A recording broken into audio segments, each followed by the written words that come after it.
was studying classics at university, and in my second year, I didn't actually really have too many lectures, so I decided to start volunteering. Now, they had a little volunteer fair going on at my university, and I picked up a little leaflet to a wildlife rehab center and thought, that sounds fun. Who doesn't love animals, right? Let's go and check that out, see what that's about. And on my first day, I signed up on my first day.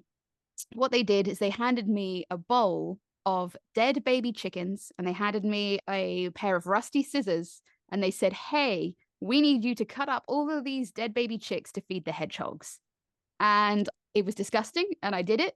And I thought after that, on my first day, I thought, if I can get through that, I can probably get through any sort of animal work. And from then, seeing the little hedgehogs nibbling on their little bits of chick, I thought, you know what, I actually really like this. So that sort of began my love of animals, despite not ever having worked with animals before. So from there, I got a little job just at the zoo down the road from me, giving the talks and presentations about the animals, saying, hey guys, I'm Alice, and these are the penguins.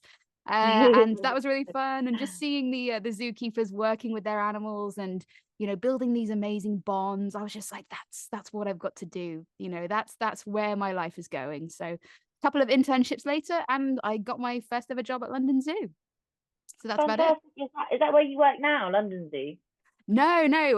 That was, believe it or not, that was 10 years ago. So I've hopped all over and done lots of different things since then. But I work at a little park based outside of Cambridge called Shepworth Wildlife Park. It's a very, very small, nice little community zoo. You know, we know all the sort of locals and regulars, and we're quite involved with the community up in Cambridge. So a little bit on a smaller scale than London Zoo. But London Zoo is a great place to start. Very historic. Got a lot of history Yeah, there. very historic London Zoo, absolutely. So I have to ask you, the lethal bearded pigs, what happened there? Yeah, that's a funny story. And it's actually, you know, at the time, it was one of the most scary things that's ever happened to me as a zookeeper. And I work with big cats at the minute. You know, I've worked with bears, lions, tigers, all sorts over the years. But actually, that was one of the things that was really, really terrifying at the time. But now we can laugh at it because it's, you know, ages ago. But so bearded pigs, they are what we call a category 1 animal, which means that we don't go in with them because they are dangerous, potentially lethal, as you said. So we shut the bearded pigs inside because we'd got a donation of Christmas trees to the zoo, old Christmas trees after Christmas. And we thought, great, the bearded pigs will love that. We'll put that in. They can have a bit of a scratch on it. We can hide some food in it, everything like that. So a few of us were popping our little Christmas trees inside the enclosure while the bearded pigs were shut in. And I just sort of happened to catch a glimpse of one of my other colleagues from across the way. So whilst I was putting up this Christmas tree, we were having a bit of a conversation, a bit of banter. And unbeknownst to me at the time, my other colleagues had finished putting up their Christmas trees and were like, okay, Alice must have left the enclosure as well. So let's just lock up here and let the bearded pigs back in. Of course, I was halfway around the enclosure. They couldn't see me, still putting up my Christmas tree, having a little bit of a chat with the keeper across the way. And then all of us, the situation. yes. Oh my God. And you know what? I heard the hydraulics going when, you know, when a door is being opened, you know, a mechanical door is being opened. And I thought, what the heck is that? So I walk around the corner and I see these bearded pigs running at me. And I tell you, I legged it, absolutely legged it. I ran to the little exit to the gate and I was banging on the door like, oh my God, let me out. Which, as I said, you can laugh about it now, but at the time you're like, oh my God, your life is flashing before your eyes. But thankfully one of the keepers was yeah, it was terrifying. And thankfully one of the keepers was on the other side of the gate and was like, oh my God, and just like managed to open the gate from her side, you know, get me out and lock it back up. But you know, it was terrifying. But you know, it just kind of shows sometimes that stuff like this does happen on occasion. Now that was a while ago, so protocols have been put in place since, so something like that doesn't happen again. Because yeah, but thankfully nobody was hurt. It's just I got mildly terrified. So bit of post-traumatic stress disorder, but apart from that, we're fine. A little bit. This is my therapy. Yeah, talking about it is helping, definitely. Oh, that's good. What are the biggest challenges for zookeepers right now? Wow, there's a few actually, but I'll focus on one. The biggest challenge I'd say right now would be financial stress. I don't think a lot of people know this about zookeepers, and a lot of passion careers, really. You think of things like nursing and teaching, like caring roles, you know, where you're having to look after another living being, but they don't pay as well as some other jobs do.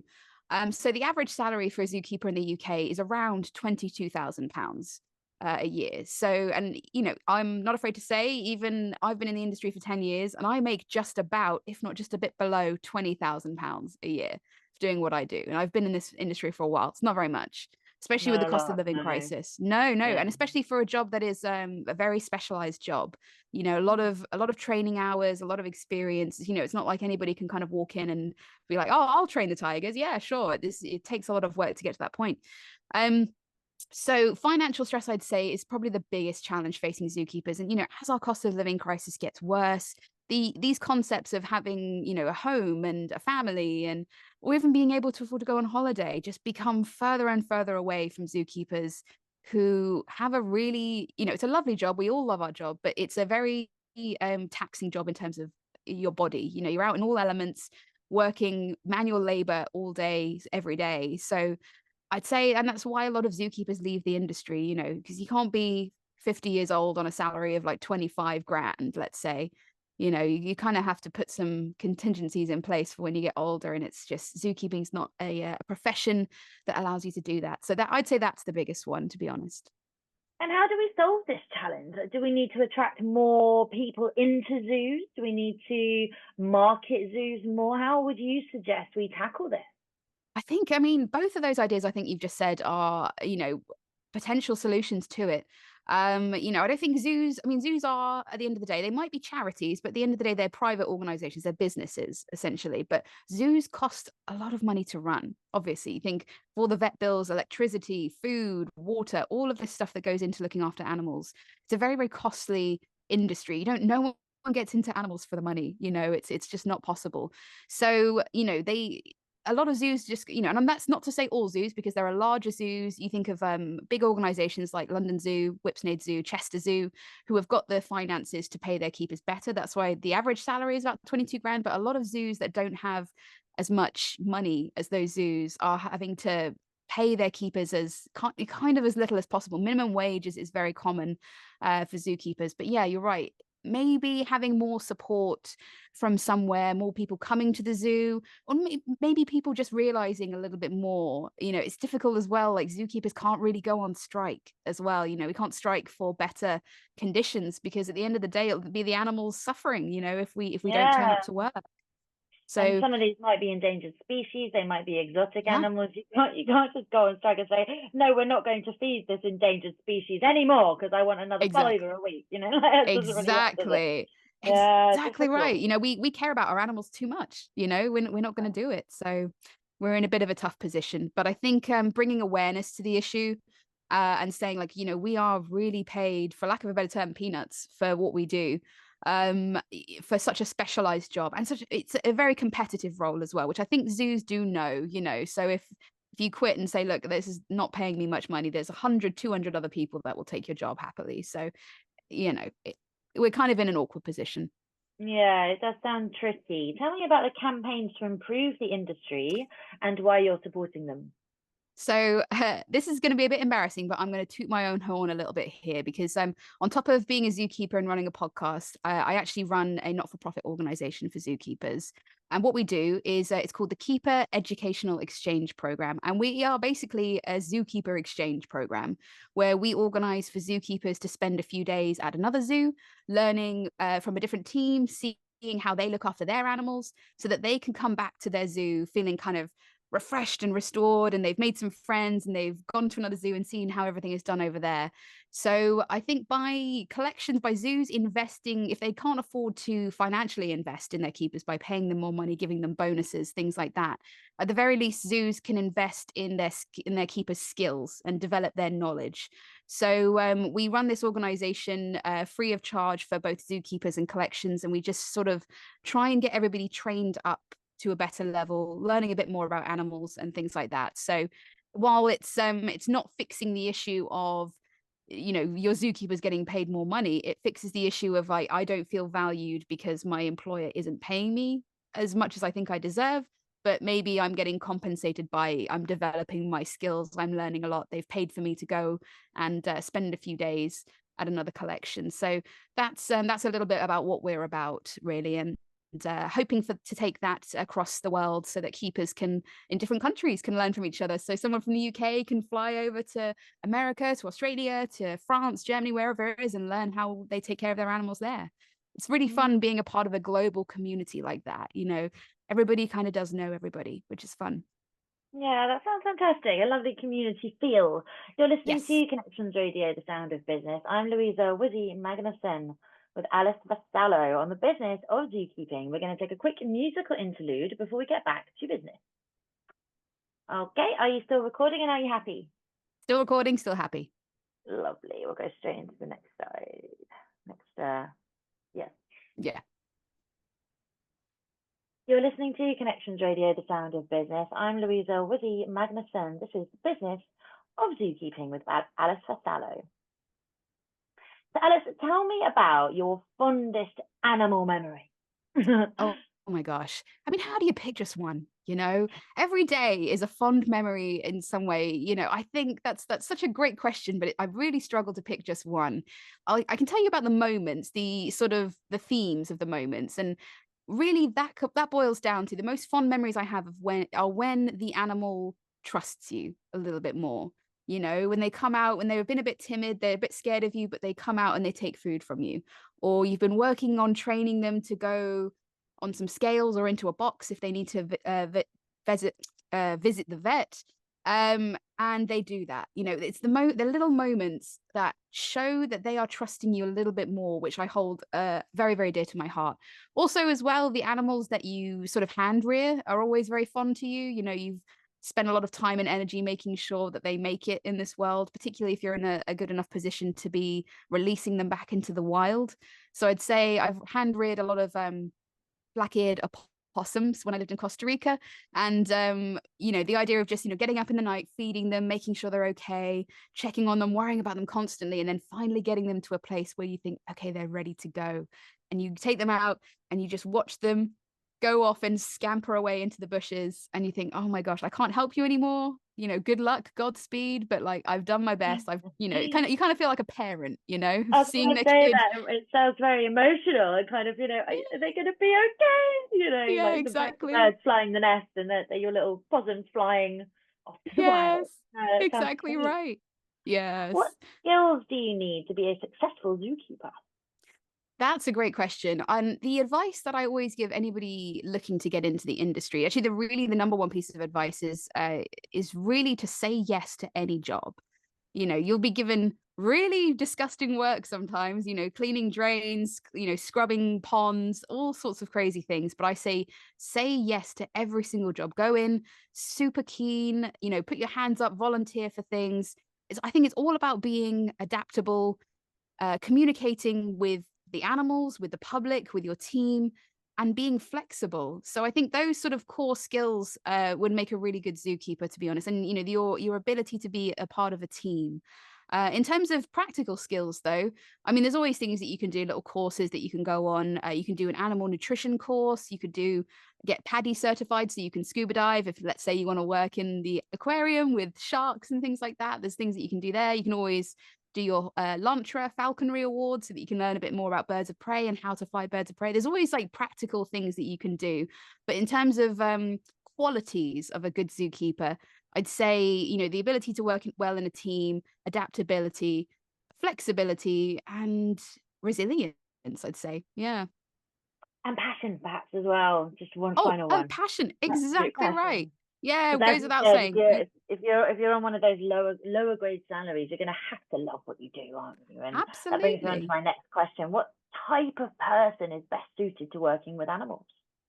I mean, I brought up the word resilient just now, and I really do think that that's a really great quality for a zookeeper to have. And, you've got to be the type of person that's kind of kind and compassionate and empathetic towards your animals, towards your kids, towards your colleagues. I think those are really important qualities, but also being quite tough, being quite resilient. You are going to see a lot of death. You are going to see a lot of sickness. You are going to, sometimes there's things out of your control. There's poor animal welfare that you can't help, that you can't sort of step in and be there for your animal, but you've got to kind of be a bit resilient. You've got to be tough. And and step away from it. In the same way, you know, as I think that nurses and doctors, you know, you still got to be kind and have good bedside manner and, you know, be empathetic towards people, but you've also got to take a step back. You know, you can't get too close. Yeah. And I think it's the same thing with But animals as well.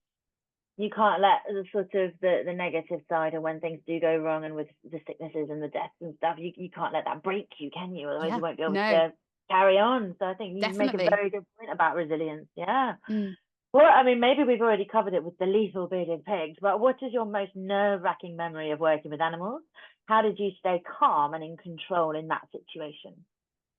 This is a good question. I think I'm going to go against the grain, if you don't mind, Wizzy, and I'm going to answer it a little bit differently, because I'm going to tell you about a time where it was a very nerve-wracking situation. I didn't know what to do, and I didn't keep a cool head about it, but also what I learned from it.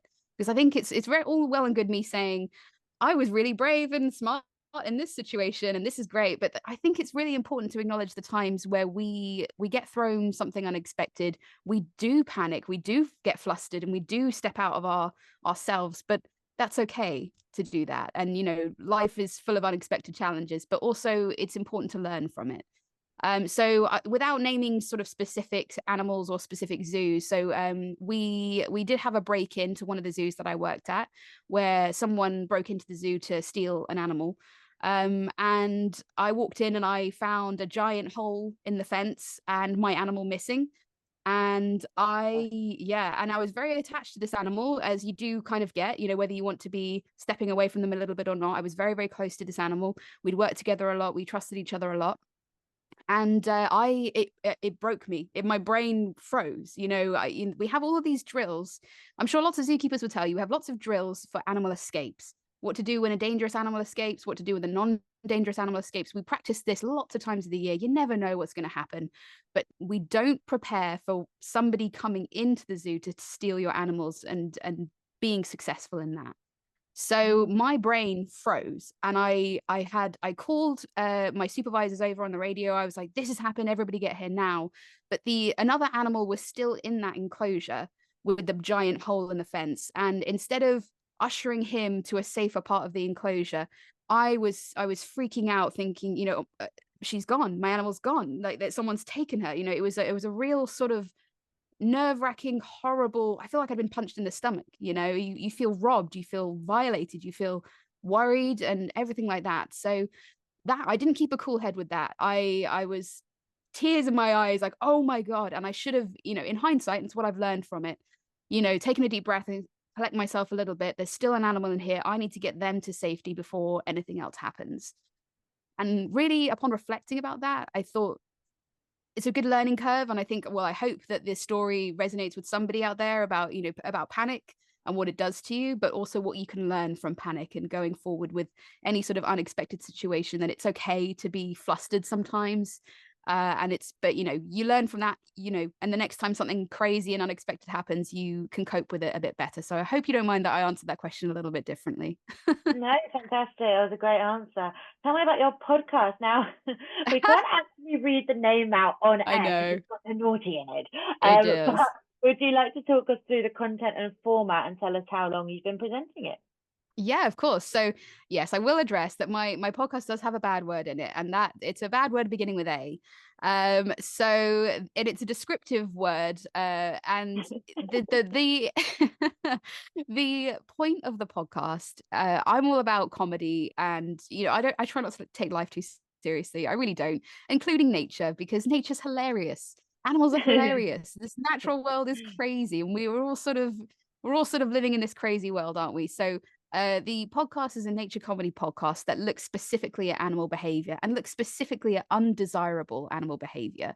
So behaviors of animals where you think, gosh, that animal is being a jerk right now. Why are they being a jerk? You know, and we sit down, and every week I bring on a different expert and we talk about a specific animal and why they behave the way they do, and also why we should love them as well. The moral of the story is you should love all animals. You don't have to like all of them. You know, sometimes they can be jerks. Sometimes you're not fond of particular animals, but this is why you should sort of respect them. So in the past, we've talked about misunderstood animals, things like sharks. A lot of people hate sharks, tarantulas, wasps. Is it true that they're trying to say hello when they bite you? Sharks. They're I've heard, curious.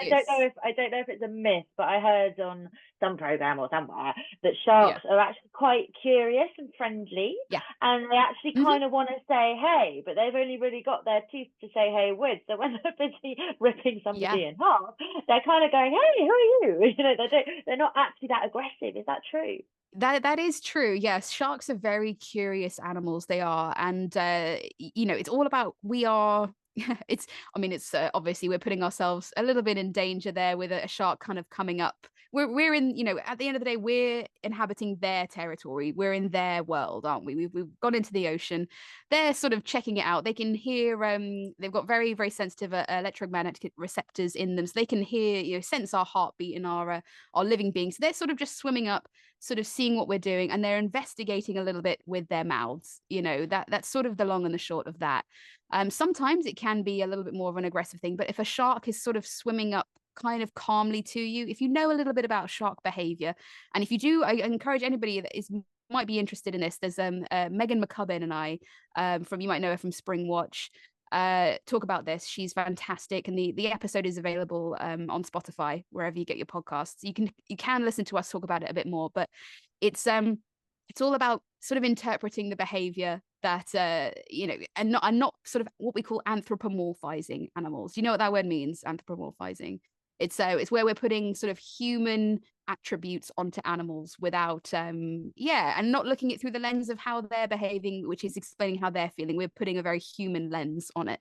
But yes, sharks are very curious. They do like to investigate with our mouths, but you can also redirect a shark if they are swimming up to you. If you're in the ocean, if you're listening and you're on holiday, or you're going to go on holiday somewhere where there is sharks, and one calmly swims up to you, you can actually just move its nose and redirect it, and it will leave you alone. You can just very Wow. calmly just move it out of the way. And there's videos of people doing this. You just got to keep nice and calm and just gently guide them, redirect them elsewhere, and chances are they'll leave you alone. Wow, you learn something Yeah, new every day. there you go. Alice Vassallo, thank you for joining me on the business of zookeeping. Where can we follow you online? And you've already mentioned you can find your podcast on all the podcast platforms. Is that right? Yes, that's Yeah. absolutely right. Yeah. So I'm most in terms of social media, I'm actually most active on Instagram. And unfortunately for this interview, the name of my Instagram is also the name of my podcast, which is a certain, I would say, swear word adjacent word beginning with A, animals with Alice. So it's a descriptive word. I don't know if I'm allowed to spell it. Yeah, we can ASSH. spell it. Let's spell it. Let's spell it. Yeah, there we go. ASSHOLE, animals with Alice. It's a bit of a joke. We don't really truly think that the animals are really this A word, but we sort of laugh at that idea. So you can find me on Instagram there. I post all about animals that I work with and what it's like being a zookeeper, and about the podcast as well. Fantastic, Alice. It's been a joy to chat to you today. Really enjoyed this interview. So thank you and have a lovely day. Thank you so much for having me.